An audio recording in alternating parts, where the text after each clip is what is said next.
Assalamualaikum dan selamat sejahtera. Pembentangan ini berkaitan dengan pembangunan video pengajaran iaitu berdasarkan teori AD. Pensyarah adalah Puan Haslina binti Hassan. Baiklah, pembentang pertama adalah Aina Natisha binti Kairosam dari kelas J3.3. Perkara yang akan dibincangkan adalah pengenalan, fasa analisis dan juga fasa reka bentuk. Okey, jadi definisi video pembelajaran adalah yang pertama, menurut Siti Zulaikha pada tahun 2012, video pembelajaran adalah salah satu media yang dapat membantu pengajar menyampaikan pengajaran. Yang kedua, video pembelajaran adalah alat yang digunakan dalam proses pengajaran dan pembelajaran yang berfungsi untuk merangsang dan melatih kemahiran berfikir pelajar terhadap bahan yang disampaikan. Hal ini diturutkan oleh Lazana dan Laili pada tahun 2012. Jadi, video pembelajaran secara keseluruhannya adalah merupakan satu elemen dalam multimedia yang mampu membangunkan model insan melalui paparan maklumat berbentuk gambar yang bergerak.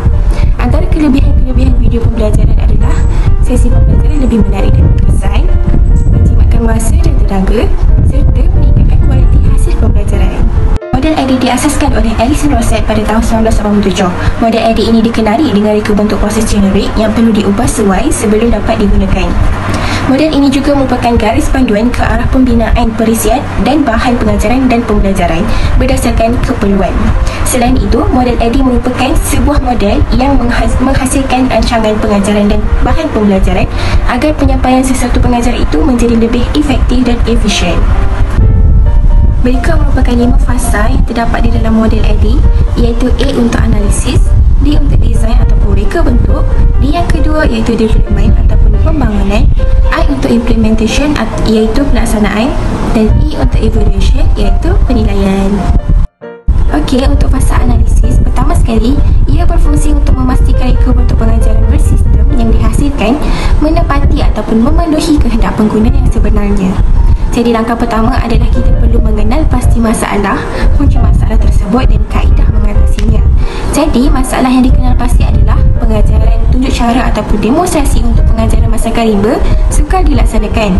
Hal ini kerana pelaksanaan pembelajaran secara dalam talian iaitu PDPR yang disebabkan oleh pandemik. Ini bermakna kita tidak boleh bersemuka dengan murid. Jadi cara untuk mengatasinya adalah dengan membuat tunjuk cara tersebut melalui video pembelajaran. Seterusnya, maklumat perisian adalah untuk mengatasi masalah murid yang mengalami kesukaran untuk memahami pengajaran. Contohnya, murid yang tidak mempunyai telefon bimbit, yang menghadapi rangkaian internet yang sangat lemah. Jadi mereka tidak dapat mengikuti sesi pembelajaran PDPR, contohnya melalui Google Meet. Jadi dengan adanya video pembelajaran ini, mereka dapat mengakseskannya bila-bila masa sahaja. Seterusnya, objektif pengisian adalah bertujuan untuk membantu murid menguasai pelaksanaan masakan rimba. Okey, jadi kumpulan sasaran boleh meliputi pelbagai lapisan daripada murid, iaitu murid tahun 4, 5 dan 6. Bentuk ataupun kaedah penyampaian adalah menggunakan aplikasi CapCut untuk menyunting video, manakala platform yang digunakan untuk meletakkan bahan tersebut adalah melalui YouTube. Kandungan perisian pula mengenai masakan rimba untuk aktiviti co-curriculum unit beruniform BSNM. Seterusnya, pendekatan pedagogi yang digunakan adalah tunjuk cara dan simulasi pengajaran. Seterusnya, kita pergi kepada fasa reka bentuk. Sebelum itu, fasa ini melibatkan proses memindahkan maklumat daripada fasa analisis kepada satu lakaran fizikal yang akan digunakan semasa proses pembinaan. Kesemua maklumat keperluan dalam proses reka bentuk ini diambil daripada fasa analisis permulaan. Antara perkara yang diteguhkan dalam fasa ini adalah menentukan kandungan perisian berlandaskan kandungan yang telah dirangka dalam fasa analisis. Ini bermaksud segala kandungan seperti aktiviti yang dijalankan, kumpulan sasaran, perisian yang digunakan untuk menyunting video, semuanya akan dimasukkan dalam rangka reka bentuk video agar ia lebih terperinci dan tersusun. Yang kedua, menentukan aktiviti pengajaran dan pembelajaran yang bersesuaian dengan objektif pembinaan perisian, iaitu objektif kita adalah membantu murid menguasai masakan rimba. Jadi aktiviti yang dibina adalah berkaitan dengan masakan rimba. Seterusnya, menentukan kaedah penyampaian maklumat mudah difahami dan bersesuaian dengan pengguna. Sasaran pengguna kita adalah murid tahap 2.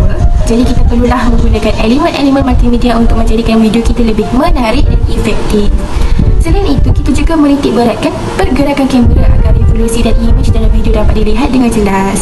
Akhir sekali, menentukan reka bentuk paparan bersesuaian dengan teori pembelajaran dan strategi pembelajaran yang dirancang. Perkara ini akan dimasukkan dalam storyboard dan skrip yang akan kita hasilkan.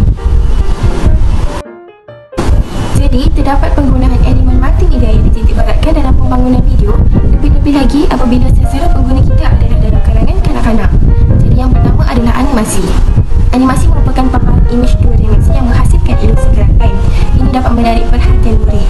Seterusnya adalah audio, iaitu terdiri daripada rakaman suara dan muzik latar yang berfungsi untuk membantu proses penyampaian persembahan lebih berkesan dan lebih jelas.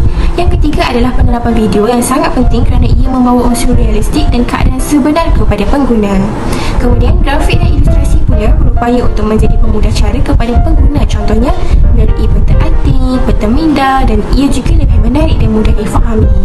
Dan akhir sekali adalah teks, di mana ia juga berperanan penting agar murid dapat mengenal pasti poin-poin ataupun isi utama yang ditekankan di dalam video tersebut.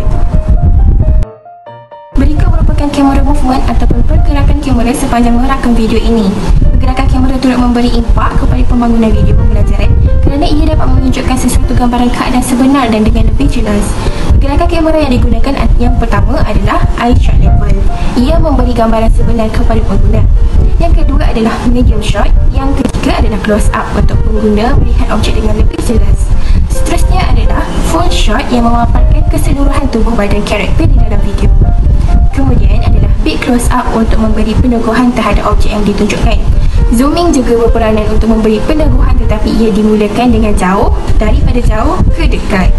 Seterusnya low angle shot membenarkan keseluruhan objek dapat dilihat. Dan akhir sekali, high angle shot memudahkan pengguna melihat tunjuk cara karakter. Okey, untuk bahagian susun atau produk, kita telah organisasikannya di dalam bentuk storyboard dan juga skrip. Okey, seterusnya kita pergi kepada lampiran A, iaitu skrip penuh. Skrip merupakan satu perkara yang sangat penting dalam pembangunan video pembelajaran agar kita dapat jelas dengan tunjuk cara ataupun arahan yang akan kita berikan di dalam video tersebut. Selain daripada menjadikan video pembelajaran kita menjadi lancar. Jadi kita lihat kepada skrip ini.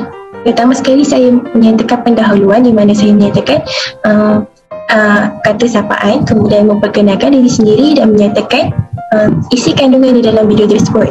Kemudian saya memecahkannya kepada sebelum memasak, iaitu membuat pengepit, menyediakan aras makanan dan menyalakan unggun api. Seterusnya adalah semasa memasak. Semasa memasak adalah penyediaan menu makanan, iaitu roti lilit, ikan talapia bakar dan juga air kelapa muda. Kemudian kita juga ada sesi semasa membakar ikan talapia bakar dan juga roti lilit. Seterusnya adalah selepas memasak, kita akan adakan sesi menghidang, di mana kita akan menghidangkan makanan masakan rimba tersebut dengan menggunakan beberapa alat dan bahan yang kita kutip, contohnya tomato, daun ubi kayu dan juga cili. Dan begitu juga adalah penutup akhir sekali di mana saya menyatakan hidangan masakan rimba telah siap. Terima kasih sudah menonton. Mari menjamu selera. Seterusnya kita pergi kepada lampiran B, iaitu storyboard. Storyboard lebih terperinci, lebih detail, lebih tersusun di mana kita membahagikan storyboard kita kepada beberapa elemen, iaitu pertama sekali adalah scene ataupun situasi, minit ke berapa. Kemudian yang kedua adalah pergerakan kamera. Yang ketiga adalah kita punya penggunaan visual kita, di mana ada video, ada animasi, ada gambar dan juga setiap daripada tersebut ada masa tertentu, ada durasi tertentu.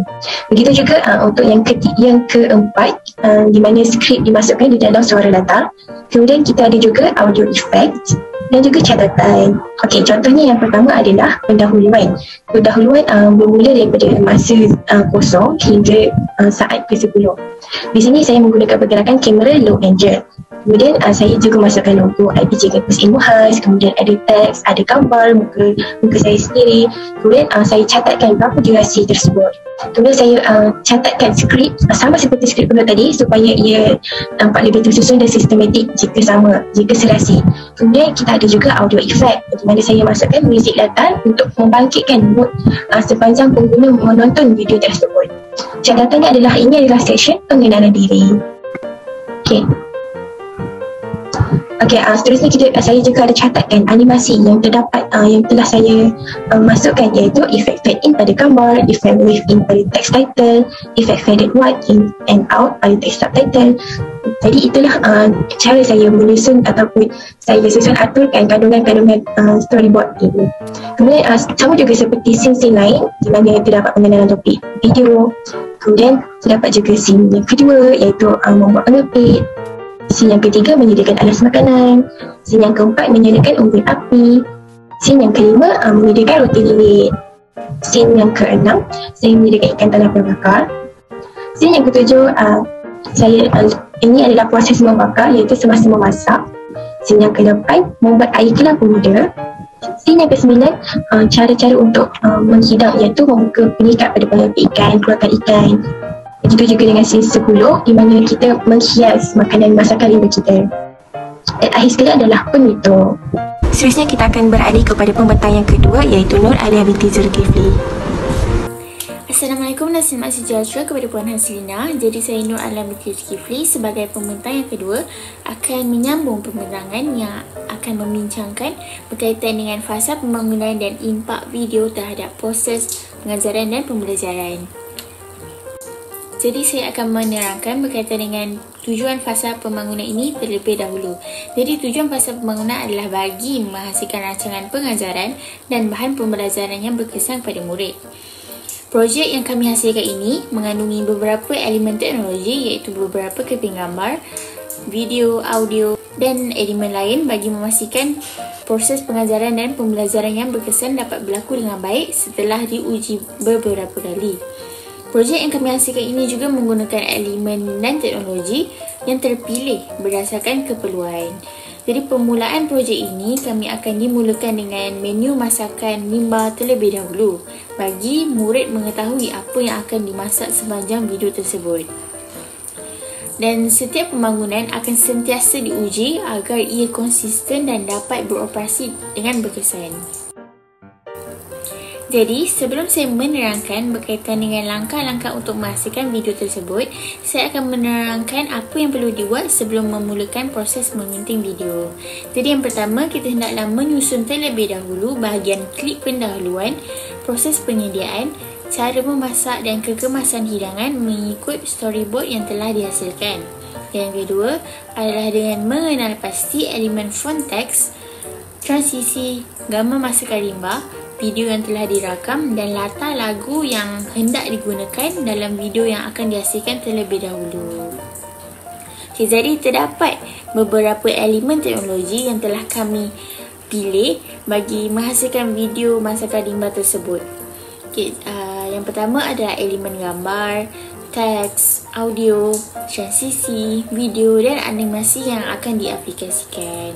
Kesemua elemen ini sangat membantu bagi menghasilkan proses pengajaran dan pembelajaran yang berkesan. Elemen ini sangat membantu dalam menghasilkan video pengajaran yang kreatif dan berkesan. Jadi kumpulan saya telah menggunakan aplikasi CapCut bagi menjalankan proses pembangunan ini dan menghasilkan video masakan limba. Okay, seterusnya saya akan menerangkan langkah yang perlu dibuat bagi menghasilkan pendahuluan video tersebut. Jadi langkah yang pertama adalah dengan memilih format video yang sesuai bagi aktiviti pengajaran, iaitu pada nisbah 16:9 supaya murid dapat melihat persembahan video tersebut dengan jelas dan mendapat maklumat dan informasi yang berkesan. Jadi langkah yang kedua adalah dengan mencari dan memilih gambar latar belakang yang sesuai bagi keseluruhan video tersebut dan meletakkannya melalui simbol background yang ada dalam aplikasi CapCut tersebut. Okay, jadi yang ketiga adalah dengan memilih gambar yang berkaitan dengan medium masakan limba untuk diletakkan pada menu video tersebut. Contohnya gambar masakan limba yang telah ditangkap, iaitu seperti ikan tilapia bakar, roti lilit dan buah kelapa muda. Langkah yang seterusnya, kami akan menggunakan overlay untuk meletakkan gambar pada video tersebut.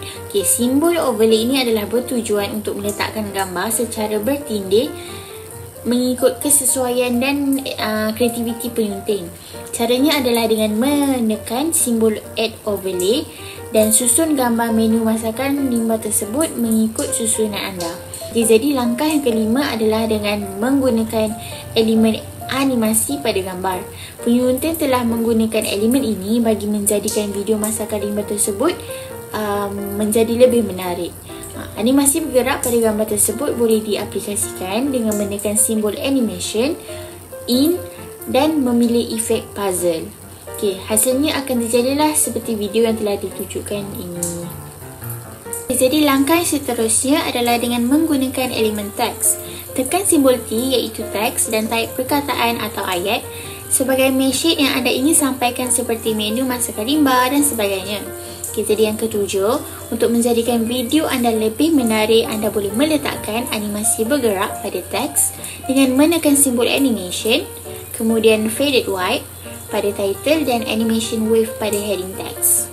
Jadi bagi elemen audio, tekan audio kemudian voice over untuk merakam suara anda sepanjang video tersebut dijalankan.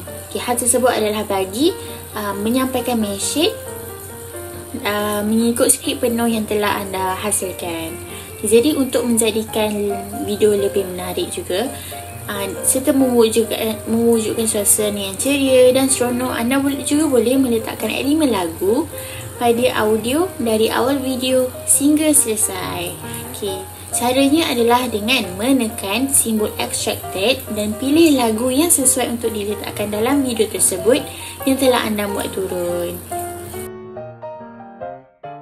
Seterusnya, saya akan menerangkan langkah bagi klip penyediaan alat dan bahan masakan. Yang pertama adalah dengan penyunting meletakkan animasi efek iaitu faded white pada teks tersebut.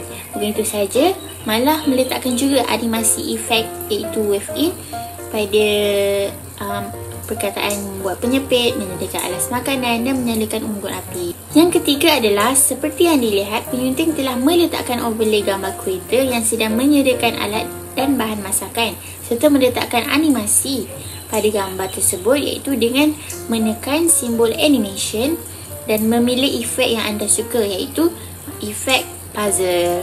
Bagi langkah untuk klip menyediakan alas makanan, cara yang sama pada elemen juga diaplikasikan oleh penyunting iaitu dengan meletakkan animasi efek iaitu faded white pada elemen teks sebagai title dan meletakkan animasi efek iaitu wave in pada elemen teks subheading tersebut. Seterusnya adalah dengan meletakkan overlay gambar kreator sedang menyediakan alas makanan dan meletakkan animasi pada gambar tersebut iaitu dengan menekan simbol animation in dan memilih efek yang anda suka seperti efek puzzle. Elemen transisi juga diaplikasikan dalam penghasilan video ini. Caranya adalah dengan meletakkan transisi antara dua video iaitu dengan menggunakan animasi faded up. Contohnya adalah seperti video yang ditunjuk sekarang ini. Jadi bagi langkah yang kelima adalah dengan meletakkan elemen video iaitu video creator sedang memotong daun pisang. Elemen teks juga ditambah bersama border putih dan animasi teks faded white. Selain itu, bagi langkah menghasilkan klip menyalakan unggun api adalah dengan meletakkan video creator sedang menyalakan unggun api, kemudian elemen teks juga ditambah bersama border putih dan animasi teks faded white. Video akan sentiasa dimantapkan dengan kejelasan elemen audio suara creator untuk menjelaskan lagi message yang ingin disampaikan dan juga boleh meletakkan lagu latar dari awal video sehingga ke penutup. Langkah yang sama juga digunakan pada klip yang seterusnya sehingga klip bahan hiasan dan penutup. Contohnya adalah seperti elemen teks yang sama, animasi pada teks, transisi, overlay pada gambar dan elemen video yang menggunakan langkah yang sama seperti yang telah saya terangkan tadi mengikut klip yang sepatutnya dan mengikut kreativiti anda. Jadi langkah bagi klip bahan hiasan, penyunting juga boleh meletakkan animasi efek iaitu faded white pada elemen teks title dan animasi efek iaitu wave in pada elemen teks subheading. Seterusnya boleh meletakkan juga elemen video creator sedang membuat kekemasan hidangan masakan rimba dengan kamera movement yang sesuai dan telah dirakam. Elemen teks juga ditambah bersama border putih dan animasi teks faded white. Video juga akan dijelaskan lagi dengan penyampaian message melalui elemen audio suara creator dan lagu latar dari awal sehingga ke penutup. Dan bagi langkah penghasilan video pada klip penutup masakan rimba adalah penyunting telah meletakkan animasi teks efek iaitu wave in pada elemen teks. Terima kasih kerana menonton dan selamat menjamu selera. Selain itu, animasi stickers emoji juga diletakkan bersama stickers emoji lazat, gif buah kelapa dan stiker bentuk hati serta bintang sebagai hiasan video penutup tersebut yang mampu menarik minat murid. Jadi langkah yang terakhir bagi fasa pembangunan ini adalah dengan menguji keberkesanan dan kelancaran video tersebut. Setelah berpuas hati dengan setiap reka bentuk dan elemen yang digunakan, anda boleh menekan simbol export dan melakukan fasa yang seterusnya. Seterusnya, saya akan menerangkan impak video pengajaran tersebut terhadap proses pengajaran dan pembelajaran semasa di dalam kelas. Jadi yang pertama adalah dapat meningkatkan keberkesanan proses pengajaran dan pembelajaran. Penggunaan media pembelajaran sesungguhnya dapat membantu peningkatan proses PDP yang lancar dari segi kesan bunyi, penggunaan grafik, animasi dan warna yang digunakan. Penggunaan ini secara tidak langsung juga dapat meningkatkan rangsangan pelbagai diri murid. Hal ini adalah kerana media sesungguhnya dapat meningkatkan aktiviti PDP yang baik apabila dilihat daripada aspek daya penarik bahan yang kuat untuk mengelakkan kebosanan belajar. Hal ini sangat berbeza dengan kaedah tradisional yang digunakan oleh setengah guru kerana kaedah tersebut dapat memberikan kebosanan serta membuatkan pelajar kurang faham tentang apa yang ingin disampaikan berbanding menggunakan video pengajaran yang kreatif ini. Selain itu, objektif pembelajaran juga dapat dicapai kerana menurut Yusof dan Sharifah Alwiyah pada tahun 1999, penggunaan media dapat menunjukkan secara konkret kepada pelajar yang lemah sesuatu konsep yang hendak disampaikan. Oleh itu, terbuktilah bahawa video pengajaran yang kreatif sesungguhnya dapat memudahkan proses pemahaman pelajar terhadap suatu topik dan meningkatkan motivasi mereka untuk belajar. Penggunaan video pengajaran juga dapat menimbulkan keseronokan kepada pelajar dan mewujudkan suasana yang ceria semasa proses PDP dijalankan. Jadi impak yang seterusnya adalah video pengajaran yang digunakan oleh guru dapat memudahkan proses pengulangan. Dengan video pengajaran tersebut, murid dapat mengulangkannya banyak kali untuk meningkatkan lagi kefahaman mereka terhadap suatu topik pembelajaran dan guru tidak perlu membuang masa tenaga lagi untuk mengajar perkara yang sama kepada pelajar. Pembelajaran juga boleh dilakukan dan diulang kaji di rumah pada bila-bila masa sahaja dan sekiranya mereka ketinggalan tentang topik yang diajar, mereka boleh membuka semula video pengajaran tersebut yang direka oleh guru. Oleh itu, terbuktilah bahawa video pengajaran dapat menjimatkan masa, kos dan tenaga guru. Impak yang terakhir adalah dapat meningkatkan kefahaman kepada murid, terutamanya kepada murid berkeperluan khas seperti murid masalah belajar, masalah penglihatan, masalah pendengaran dan sebagainya. Hal ini adalah kerana penggunaan sari kata yang jelas, besar dan ringkas dapat membantu murid berkeperluan khas seperti masalah penglihatan dan pendengaran untuk membaca sari kata tersebut dan membantu mereka untuk memahami suatu pembelajaran dan konsep dengan lebih berkesan dan lebih mendalam. Bukan itu saja, malah maklumat juga adalah lebih realistik seolah-olah pelajar berada ataupun turut serta dalam suasana yang digambarkan kerana video pengajaran sesungguhnya dapat memberikan pengalaman yang bermakna kepada setiap individu. Oleh itu, hal ini akan memudahkan mereka untuk mengingati dan menghafal sesuatu topik pembelajaran dengan lebih berkesan sekaligus dapat memudahkan guru untuk mengajar mereka.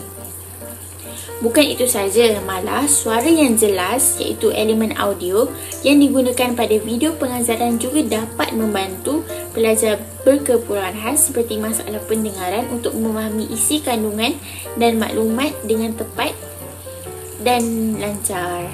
Jadi, di sini sahaja pembentangan saya pada kali ini dan saya serahkan pembentangannya seterusnya kepada saudari Syadrin Syafiqah binti Saini yang akan membincangkan mengenai fasa pelaksanaan, fasa penilaian dan kesimpulan.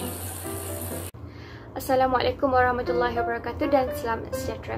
Nama saya Syadrin Syafiqah binti Saini. Baiklah, saya akan meneruskan pembentangan berkaitan dengan fasa pelaksanaan, fasa penilaian dan juga kesimpulan. Bagi fasa pelaksanaan, di peringkat ini bahan pengajaran yang telah disediakan akan digunakan atau dilaksanakan dalam keadaan sebenar. Maksudnya di sini, bahan yang telah disiapkan tadi iaitu video pengajaran berkaitan dengan masakan rimba yang telah melalui beberapa fasa iaitu fasa analisis, fasa reka bentuk dan fasa pembangunan akan diberikan kepada beberapa orang sasaran untuk diuji kepada pengguna sebenar bagi mengenal pasti kesilapan semasa proses pembangunan projek berlaku. Jadi, untuk bahagian ini, pengguna sebenar merupakan golongan sasaran iaitu merangkumi murid tahap 2 sekolah rendah. Dan semasa fasa ini, rakan saya, Aina, telah pun memberikan video ini kepada 4 orang wakil murid yang terdiri daripada 2 orang murid tahun 6, seorang murid tahun 4 dan seorang lagi murid tahun 5. Setelah memberikan video tersebut, Aina akan melihat sejauh mana keberkesanan video ini. Dari segi kandungan, elemen yang digunakan, adakah elemen ini mudah difahami dan sesuai digunakan untuk murid tersebut. Jadi, berdasarkan pemerhatian Aina mendapati bahawa video yang dihasilkan itu dapat difahami, cuma ada beberapa perkara yang perlu ditambah baik. Maka sekiranya berlaku kesilapan, penambahbaikan akan dilakukan sebelum ia diserahkan sepenuhnya kepada pengguna sasaran untuk digunakan. Jadi bagi fasa ini, antara penambahbaikan yang telah dibuat adalah dari segi resolusi video dan kualiti ketajaman video yang perlu ditingkatkan. Hal ini sangat penting kerana video tersebut mengandungi banyak kandungan penting dan kita menjadikan video tersebut sebagai bahan pengajaran utama yang bertujuan untuk menyampaikan input kepada penonton, khususnya kepada murid.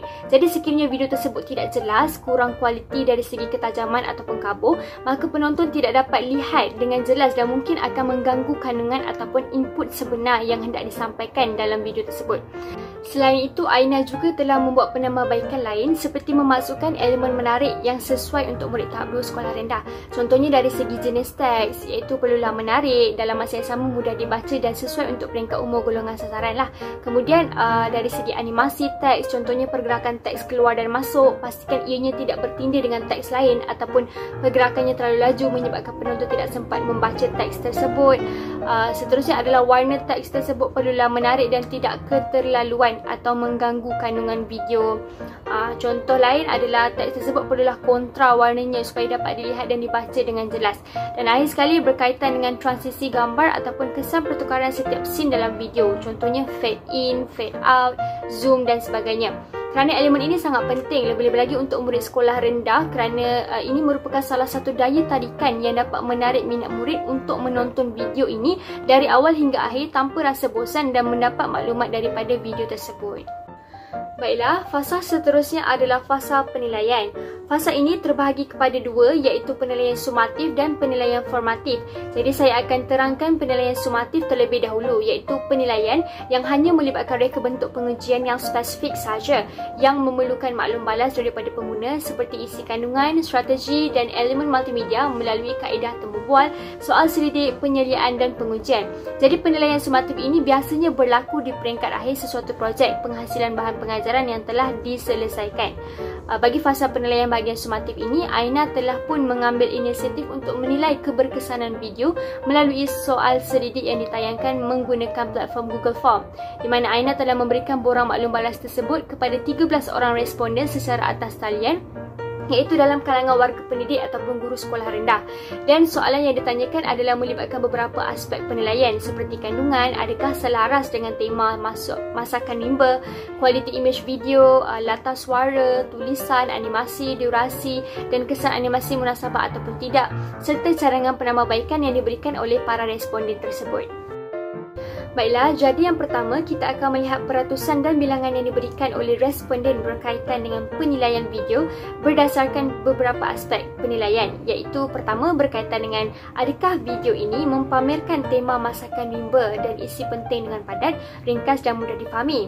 Jadi berdasarkan jawapan responden sebanyak 38.5% iaitu seramai 5 orang mengatakan bahawa mereka setuju dengannya dan seramai 8 orang iaitu sebanyak 61.5% mengatakan mengatakan mereka sangat setuju bahawa video ini mempunyai isi penting, padat, ringkas, mudah difahami dan sesuai dengan tema masakan rimba. Jadi secara keseluruhannya, semua responden bersetuju dengannya dan jelas bahawa kandungan video yang dihasilkan oleh rakan saya iaitu Aina sangat bertepatan dengan tema. Hal ini sangat penting kerana elemen ini merangkumi keseluruhan kandungan video dan ianya turut disokong oleh Batubara dan Aryani 2016 yang menyatakan bahawa pencapaian objektif pembelajaran video merupakan aspek utama yang perlu dititikberatkan. Maksudnya di sini, pencapaian dari segi kandungan yang bersesuaian dan padat serta mudah difahami sangat penting bagi melaksanakan video yang berkesan kepada murid-murid. Kemudian aspek seterusnya adalah majoriti daripada responden dengan kadar 92.3% iaitu seramai 12 orang sangat bersetuju bahawa kualiti imej video adalah sangat tinggi dan mudah dilihat. Hal ini kerana Aina telah menggunakan resolusi imej dan video yang agak tinggi iaitu 720p di mana ianya sangat sesuai dan jelas untuk dipertontonkan. Hal ini juga dititikberatkan kerana menurut Alzetski 2013 menyatakan bahawa video yang mempunyai resolusi rendah adalah salah satu halangan dan gangguan kepada penonton untuk menerima sebarang maklumat. Jadi, kejelasan dan ketajaman video sangat penting dan bagi resolusi ini, Aina telah membuat penambahbaikan semasa fasa pelaksanaan tadi di mana Aina mendapati bahawa ada kekurangan dari segi kualiti. Jadi, beliau meningkatkan resolusinya dan menyebabkan video menjadi semakin berkualiti serta jelas.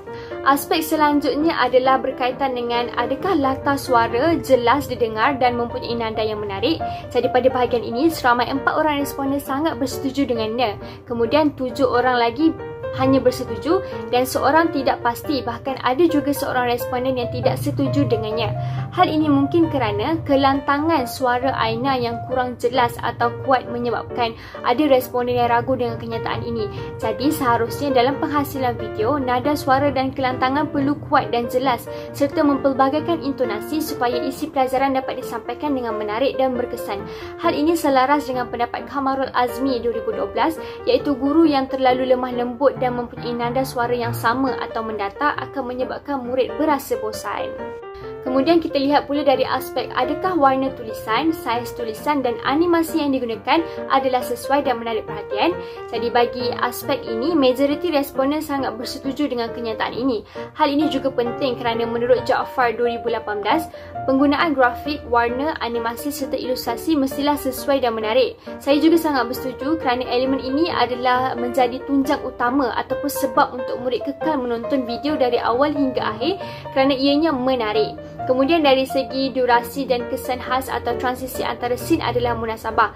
Baiklah, untuk bahagian ini sebanyak 92.3% iaitu seramai 12 orang sangat bersetuju dengannya.